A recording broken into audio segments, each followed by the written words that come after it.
A primeira pergunta de hoje é do nosso ouvinte Edgar, da cidade do Guarujá. O Edgar quer que o pastor fale sobre a volta do Senhor Jesus Cristo. Ele diz assim que as pessoas que estiverem em pecado, quando o Senhor Jesus Cristo voltar, se elas vão subir com a igreja. O Edgar disse que está escrito que todos nós somos pecadores e que hoje nós ainda pecamos. E ele diz mais, está escrito que não há nenhum justo na terra, nenhum sequer. Então, como pessoas serão privadas, separadas e não serão levadas pelo Senhor Jesus no arrebatamento da igreja, pastor? Eu quero dizer ao nosso consulente Edgar que os recursos bíblicos são suficientes para nos deixar tranquilos no que concerne as perguntas que o nosso prezado tem feito. Na verdade, todos somos pecadores, reconhecemos isso, está em Romanos 5,12. Por um homem entrou o pecado, pelo pecado veio a morte, e a morte passou a todos os homens porque todos pecaram. Até mesmo nós, cristãos, não vamos dizer que nós não pecamos. Está aqui em 1 João, capítulo 5, o apóstolo, aliás, capítulo 1, João dizendo o seguinte, versículo 8 e 9, se dissermos que não temos pecado, enganamo-nos a nós mesmos e não há verdade em nós.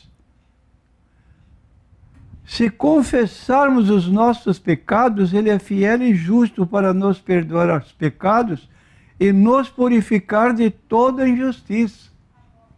Então aqui está bem claro que, embora tenha reconhecido a Cristo como meu Salvador e que Ele efetivamente cancelou todos os meus pecados, nós podemos ainda, enquanto vivermos aqui, vivermos e às vezes involuntariamente ou não propositadamente, cair num erro.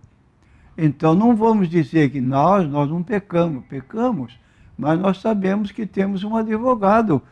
É o resultado que diz aqui em 1 João 2 e 1. Meus filhinhos, estas coisas vos escrevo para que não pequeis. Mas se alguém pecar, temos um advogado para com o Pai, Jesus Cristo, o justo. Ele é a propiciação pelos nossos pecados, e não somente pelos nossos, mas como pelos de todo mundo. Agora, com relação à vinda de Cristo, também, efetivamente, ninguém vai subir em pecado, com pecado encoberto.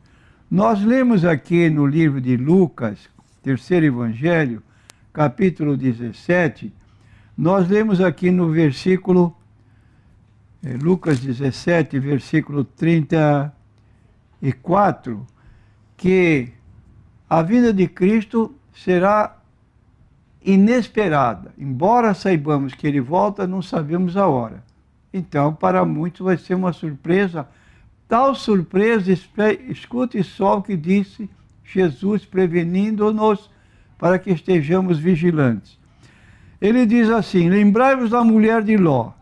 Qualquer que procurar a sua vida, perdê-la-á, e qualquer que perder a sua vida, salvá-la-á. Digo-vos que naquela noite da vinda de Cristo, dois estarão numa cama, admito, não diz o texto, mas marido e mulher. Um será tomado e o outro será deixado. E por quê? Porque um estava preparado e o outro não estava. Então, quanto à vinda de Cristo, precisamos ter consciência, nós próprios, como diz a Bíblia, examinai-vos a vós mesmos, provai-vos, vede se Cristo está em vós. Isso é diário, a qualquer momento. Duas estarão juntas moendo, uma será tomada e a outra será deixada. Dois estarão no campo, um será tomado e o outro será deixado. Estou lendo em Lucas 17. do versículo 32 ao versículo 36. Então aqui está o aviso de Cristo, muito solene, com relação à sua vinda, para que estejamos preparados. Pode dar-se o caso até de marido e mulher andarem controvertidos aí, em situações não muito amigáveis, dentro de casa, e o Senhor está conhecendo quem está certo e quem está errado. Um vai subir e o outro vai ficar, de modo que não haverá qualquer problema nessa situação que admite o nosso consulente. Concordamos com não há nenhum justo, todos pecaram, mas sabemos que o sangue de Cristo nos purifica de todo pecado. Se confessarmos os nossos pecados, Ele é poderoso para perdoar. Então não haverá nenhum problema se da nossa parte estivermos no padrão recomendado pela palavra de Deus. A próxima pergunta é do ouvinte Manuel, aqui da cidade de Santos. O Manuel cita 2 textos bíblicos e pede para o pastor falar a respeito. Como podemos entender Gênesis, capítulo 6 e verso 6, que diz assim: então arrependeu-se o Senhor de haver feito o homem sobre a terra, e pesou-lhe em seu coração. Em contrapartida, vamos para Números 23, verso 19. Deus não é homem para que minta, nem filho do homem para que se arrependa. Porventura diria ele e não o faria? Ou falaria e não o confirmaria? Então, o nosso consulente Manuel pede para o pastor falar sobre esses 2 textos, pastor. Bom, aqui merece um pequeno comentário para que nós entendamos. Ficando presente que na Bíblia, a Bíblia não é um livro contraditório. Aparentemente, se nós lermos os 2 textos como foi ouvido, dá margem a entender que houve uma contradição, como é, num lugar diz isso, no outro lugar diz outro. É questão de compreendermos. Esse versículo de Gênesis, capítulo 6, versículo 6, aponta a tristeza de Deus pela má índole do homem, que está no versículo 5, que nós lemos aqui no capítulo 6, né, de Gênesis. Diz assim no versículo 5: e viu Deus que a maldade do homem se multiplicara sobre a terra e que toda a imaginação dos pensamentos do seu coração era só má continuamente. Então aí surge o versículo 6. Então arrependeu-se o Senhor de haver feito o homem sobre a terra e pesou-lhe no seu coração. Então queremos dizer que aqui no texto temos uma figura de linguagem para o entendimento humano, que talvez você nunca tenha ouvido esta palavra.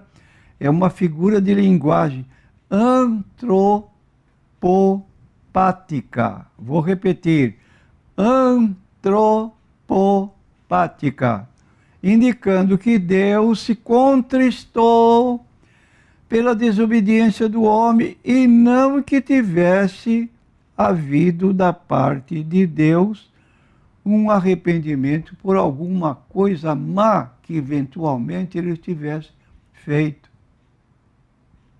Então aqui, essa palavra arrependeu-se, podíamos se trocar por uma palavra sentiu tristeza, para sermos claros para as pessoas que não entendem essa colocação. Já em Números capítulo 23, versículo 19, o sentido da palavra de Deus, ao contrário dos homens, se cumpre.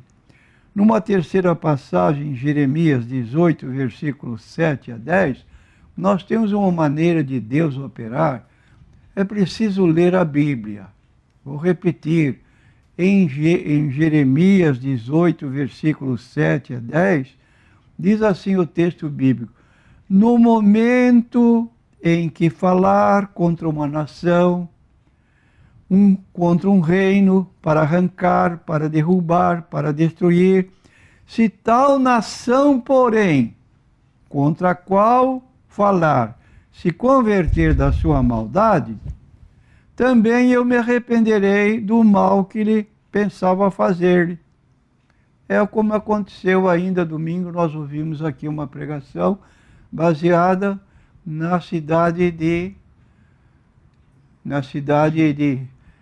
Nínive, com relação a Jonas. Ele foi ordenado por Deus que entrasse na cidade, por 40 dias anunciasse. Nínive, 40 dias daqui para frente, Nínive será subvertida. Eram as únicas palavras que ele dizia. 40 dias ia diminuindo os dias. 39 dias, 38 dias, e 37, e assim sucessivamente baixando. A mensagem chegou à presença do rei de Nínive, que decretou um jejum absoluto de 3 dias. Até os animais foram obrigados a jejuar.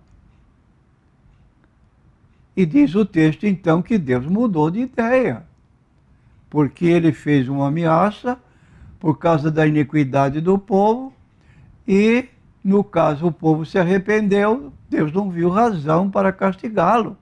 E chegou a dizer para Jonas, o profeta, que ficou triste porque Deus perdoou o povo. Ora, Jonas, nesta cidade tinha 120.000 pessoas. Pessoas que não sabiam distinguir a mão direita da esquerda, quer dizer, pessoas que pecavam por falta de orientação.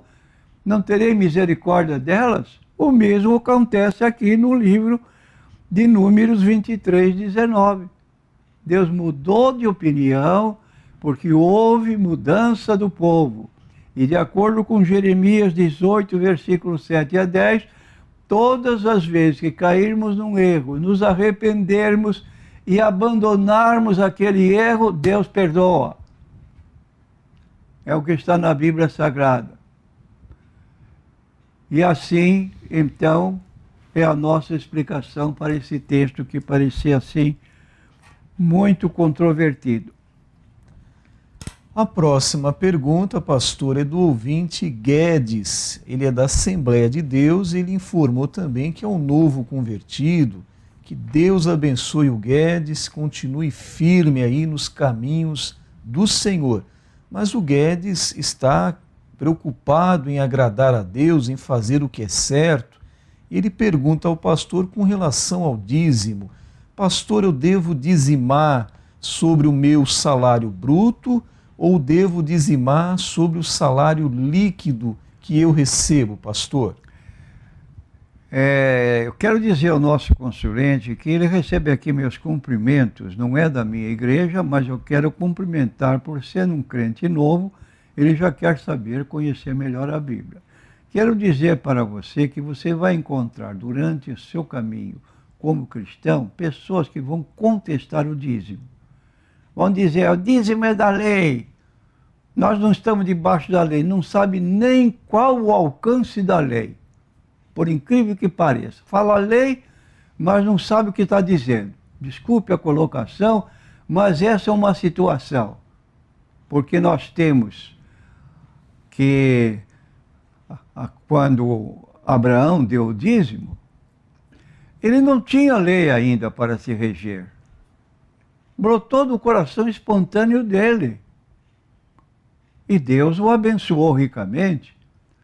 Abençoou porque ele teve vitória sobre um exército inimigo que tinha inclusive levado o sobrinho dele, e ele recuperou tudo e certamente do despojo daquela vitória, ele reservou parte do dízimo que levou para o sumo sacerdote Melquisedeque, que é uma figura de Jesus, e o episódio está registrado no livro de Hebreus, no capítulo 7, do versículo 1 a 6. Então, nós temos aí um exemplo bíblico não da lei, mas do tempo quando a lei ainda não estava em vigor. Agora, respondendo sua pergunta, dízimo é a 10ª parte do que nós ganhamos. Só que nós ganhamos e no nosso envelope de pagamento tem um desconto, que nós chamamos o que líquido vamos receber. Se esse desconto for de imposto de renda, ou se for de contribuição assistencial, INSS, então esse dinheiro é obrigatório recolher. E nós vamos dar então o dízimo do líquido. Imposto de renda é do governo. A Bíblia recomenda no capítulo 3 de Romanos que paguemos nossos impostos. Então vamos pagar. Mas não vamos ficar com lucro nenhum disso, mas vamos pagar.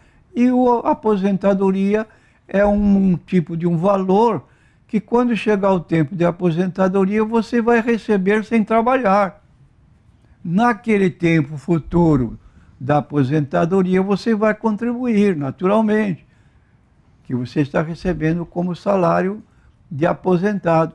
Você também vai contribuir.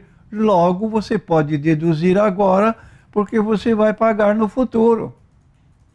Então, pode contribuir pelo seu líquido descansado, que você está fazendo o que a Bíblia recomenda, sem problemas. A próxima pergunta é NQI Mulher. A nossa ouvinte não quer se identificar, mas pede para o pastor explicar o texto de Lucas capítulo 9, verso 60, que disse: o Senhor Jesus deixa os mortos enterrarem os seus mortos. Pastor. Eu quero dizer à nossa irmã que a palavra morte não tem o sentido de aniquilamento. É verdade que existem seitas que declaram que morte é aniquilamento. Morreu, acabou-se. Tanto é que o apóstolo Paulo chega até a recomendar os cristãos da cidade de Corinto, porque havia uma seita nos seus dias chamada de hedonistas. Hedonistas era uma classe de pessoas que diziam: a vida vale pelo gozo, pelo prazer. Ora, se nós vivemos aqui um certo limite de tempo, vamos gozar a vida quanto pudermos. E o resto depois não tem nada a ver, porque morreu, acabou-se. É o que muitos pensam em nossos dias. Então eles diziam um para os outros, cada qual gozando a sua vida dentro do seu critério: comamos e bebamos que amanhã morreremos. Então pensavam: o seu céu está aqui na terra, morreu, acabou. Logo vamos aproveitar. Só que, indo à Bíblia Sagrada, no primeiro livro da Bíblia, chamado o Gênesis, Deus deu um recado para o casal que estava lá, Adão e Eva: de todos os frutos do jardim comerás livremente, mas do fruto da árvore que está no meio do jardim, dela não comereis, porque no dia que dela comerdes, certamente morrereis. Ora, você lendo a Bíblia, você vai notar que Deus indagou do casal que se escondera de Deus: Adão, onde estás? Ele respondeu: de longe, com medo, ouvi a tua voz e temi, porque estava nu. Comeste do fruto que te disse para não comer? Eu comi, e a mulher que me deu, eu comi. Então Deus deu o castigo que ele havia prometido: certamente morrerás. Qual foi o castigo dele? Morrer incontinente fisicamente? Acabar de vida naquele momento? Não. Foram expulsos do jardim do Éden. E quero dizer para quem não lê a Bíblia: sabe quantos anos viveu Adão depois de ser expulso do Éden? Você pega o capítulo 5, abre o capítulo 5 de Gênesis e vai notar lá que ele viveu até 930 anos, gerando filhos e filhas. Quando alguém pergunta com quem casou-se Caim, casou-se com uma irmã ou com uma sobrinha, porque a família se desenvolveu entre eles próprios, porque não havia outra família. Aí começaram a povoar a terra. Mas como é que ficou a palavra, certamente morrerás? No mesmo dia, Deus pôs o casal para fora do Éden.